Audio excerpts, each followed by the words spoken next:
Hi, welcome to today's episode. We will explore the real estate app from a technical perspective. If you missed the first episode, then check the link below. There you can see the functionality of the application, but today the real estate app from a technical perspective. Good. Okay, so let's see what we have here as an app. And I would like to start with the first thing. So when you open the application, then on the on start property, there is a collection that I created. So this collection holds my different properties. Like I already added some of the properties inside it because I'm using a sample application. In case you have a database and you already store such things, some records inside it, maybe you're using Dataverse, an Azure SQL or an on-prem SQL, doesn't matter, then you will want to connect to your connection, of course, to your data source. And as you can see, I already added several of the properties. Each of the item contains an ID, a type, a price, image, and location. And we'll have a look how this works. By looking at the main screen now, so let's make it bigger. This is the real estate app that you saw. Maybe we have the header component with the text input as a search property. Then we have our body with different properties here, and actually the body is a gallery. And if we are exploring each of the gallery items, you can see we have a label category, an image which is added from my collection. So this is this item image, and all the values come from our database. And of course, if there are some missing, I would say, information, then I don't want to display empty labels on my gallery. So what I'm doing, I'm checking if it's blank, then don't put anything inside it. If it's not blank, then show me the size and the value for that size. And practically, yeah, if this is true, this means that this will be empty here. So we talked about the header, we talked about the gallery a little bit. The gallery, as you can see, is search. So I'm using the search formula, a search in my collection of categories. Actually, it's a collection of real estate categories. Maybe the naming is not perfect, but yeah, it's up to you what names you are giving to your collections. Of course, it's always important to give as good names as possible so that other developers or other consultants to understand what you are creating there. And as you can see here, the search is looking for a value that I'm adding to my text input search. Actually, here I gave a good number because it's really easy to think that we are speaking about this text input, which is a search text input. And what I'm doing, I'm searching in the type and in the price. So in my collection, I have different columns, but I don't want to search everywhere. I'm only interested to search on the type or to search on the price. Good. So this is the body of my main screen. And last but not least, let's make it smaller here. Last and not least, we talk about the footer component. And this is really interesting because I created this footer component, of course, as a component. What I did, I had said, okay, I want to use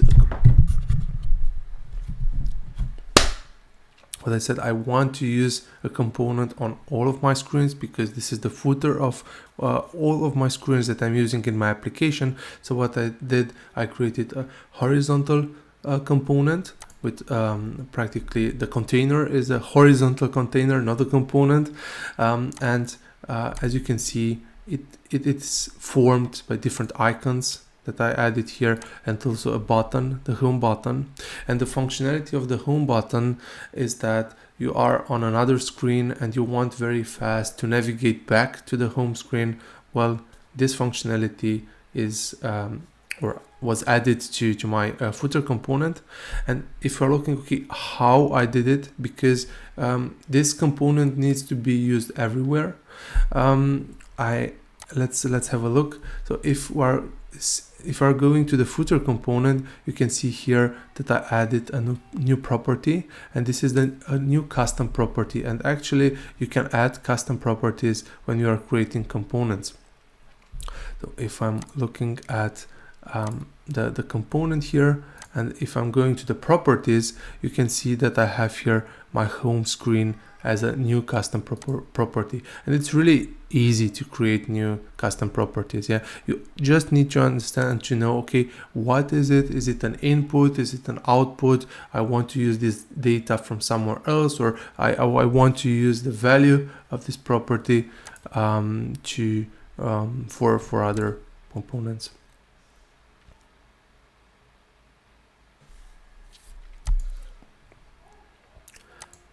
And as you can see, my home screen here is, as a data type, is a screen, but you can have different type of properties like text, a number, boolean, and so on. I'm using a screen because what I want to add as a value of my custom property is a name of the screen. And actually this is what I already did. So here, if I'm going to the onSelect, so let's select the button, and on the onSelect property, you can see that we have the navigate, the footer component dot home screen, and practically this home screen is my custom property. But when I implement it on a screen, let's go on the main screen and let's look at the footer component. As you can see, the home screen here has the main screen as a value. Yeah. And instead of my custom property, which is the home screen, the main screen as a value gets implemented. I hope you understand it. If you have some knowledge of or light knowledge of programming, then it should not be something complicated to you. Okay, and now we finalized the main screen.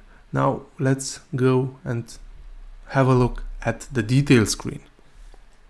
Good. Okay, so let's look at the detail screen now. So once you click one of the properties, you will reach the screen where you can find a bigger image with some additional information about the property you are looking for. Clicking on the image, you can see that the image is stored on a global property. So I defined this property here, and I'm taking the image parameter, and we have also a detail form. And I would like to show you a trick on how I created this detail form with some data cards. Now how I did the trick. So in order to do it, I will create a new blank screen. Then I will insert a display form. And we have here an empty display form. What I will do next is to add the data source, and for the moment I will keep accounts. After I will add my data source, you can see I have some fields here, but let's imagine I only need 2 of my fields. I will remove one of them. I will add, instead of the accounts Dataverse connection, I will connect to my local collection. And immediately you can see some errors, but don't worry, ignore them for the moment. After adding the data source, it's really important to choose the item, and actually the item that I will show in my display form is the selected item or the selected property I had on my gallery. And as you remember, I'm storing this information global variable. As you can see immediately, I have already a selected property, so I can use it here. Next, it's really important to rename this to data cards. So let's say, okay, I want to take availability data card, and maybe the other one will be the price.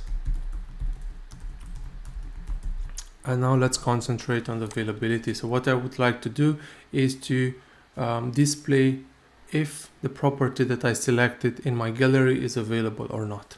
So what I will do next, I will go and I will select the data card, and in the advanced, it's really important to unlock the change properties. So this is exactly what I did. I unlock my card, and after unlocking my card, it's possible now to modify it, so to edit it. And the data card value and the data card key, you can see that they are referring to the account field that I had, but I don't need this to parent.display name or the parent.default. What I need instead is the key can be, and the data card value is this item dot availability, referring to what I have in my collection as the value that I created. Well, this is not anymore account name, is availability. And as you can see, the first error, we don't have it here anymore, and you can see that I already have a value of my selected property. So the selected property that is added in the gallery. This is exactly what I have here as the detail form. In my case, it includes the price, data card, location, size, and room. What you also see on the screen is a trash icon delete button actually. So if I want to delete an item, I can press it, but before pressing it I want to show you what you have as a formula. So as you can see, when I click it, I'm using the remove formula that is looking at the categories collection that I have, and it's selecting it's picking the selected property global variable that I have. And of course, as a next action, I want also to go back to the main screen. So if I'm clicking now, you can see that I'm on my main screen and I don't have anymore my commercial property that I was looking for. Now let's look at the edit screen, because maybe we have the scenario when we want to change some items. So when you click this edit button, you have the possibility to change it. So I will go back to my edit form. You can see that I'm again using a form, but in this case we are speaking about an edit form instead of display. This is the edit. If I'm looking at the data source, I'm using my local collection. If I'm looking at the item that I have, you can see that it's the same. It's the global variable that is updated once I'm going to the browser gallery and I'm clicking one of the properties I have on my browser gallery. For price, for location, size, and room, same thing. I went to each of these data cards and I unlocked them. You can see I don't see anymore this lock or unlock data card, but actually this is what I did. I want, for instance, to change the price here. Let's say it's 250,000, and I'm clicking on this save button. You can see that the price changed again. And maybe it's also worth mentioning about this button. So what happens when this save button is selected? So as you can see, this formula, it's a little bit more complex, and I used the update if formula, and what it does, it checks in my gallery for the ID and is doing a matching between the ID of the items that I have in the gallery and the ID of the selected property. So this is the item that I store in my global variable when clicking in my gallery on the first main screen. And next, I'm taking all the values that you see here on the data cards, and actually to be more specific, we are speaking about the data card values. I'm taking all of the values here and I'm updating property in the gallery. And again, I'm using also the formula to navigate back. Once I do some changes, I want to be back on my main screen. Last screen I want to present to you today is the add new property. And on the main screen, I added this icon, this plus icon. When you click it, then it will navigate the user to the add property screen. And let's go to the edit mode. And for instance, what the user can do here is to add a new picture. If the user is on his laptop, when clicking this element here, then the browse will open and he or she can choose an existing picture. But on a mobile device, the user will have the possibility to choose between an existing image on the mobile device or maybe to use the camera to take a new picture. As you can see on this screen, we have something different. So if we are going back and remembering what we had in the detail screen or the edit screen, I wanted to also to show you the second way of adding some information on such a screen. And in this case, I added labels. So I'm only using labels and text inputs in order to display the information, or in this case to add information. I didn't want to use anymore the form or to use that trick. I wanted to keep it really simple and do it with labels and text input controls. And it's pretty obvious what we have here. So we have the type, price, size, and other information I want to store. We speak about the text inputs that I added, and also a drop down. You can see that I have a drop down that will let me mark a new property as available or not available maybe, or to be discussed. Once I have all the information on my property with some picture, I can click the save button. I used the same icon here, and when I do it, I'm using the patch formula to create a new property in my gallery. What this is doing is to create a new property, a new item in my collection. So if I want to show you, let's take a picture, and let's say it's retail, and the price is 100,000 and the size is 160 square feet.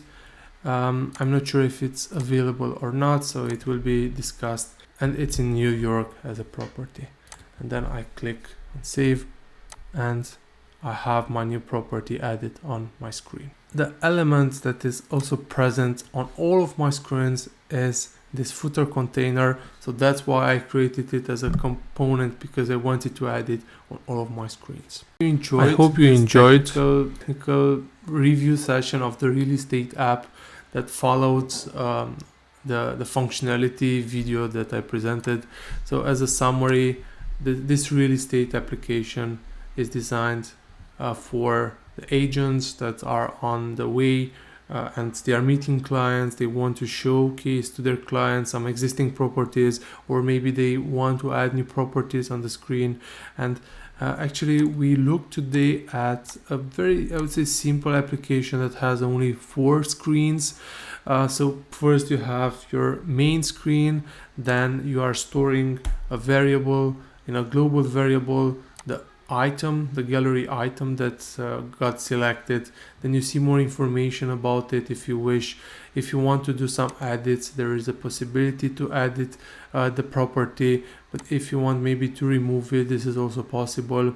It's also easy to navigate back to your home screen, either by using the back button or by using the home button in our footer component. And last but not least, if you are an agent who wishes to add new properties, then it's possible to use the plus button, add a new image, put some information about your property, store the new property in this collection. But like I said, I use the collection. You can use a real database or SharePoint or another data source that can be connected to PowerApps, and that's it. So I hope you enjoyed this training. I wish you a great day and see you soon. Bye bye.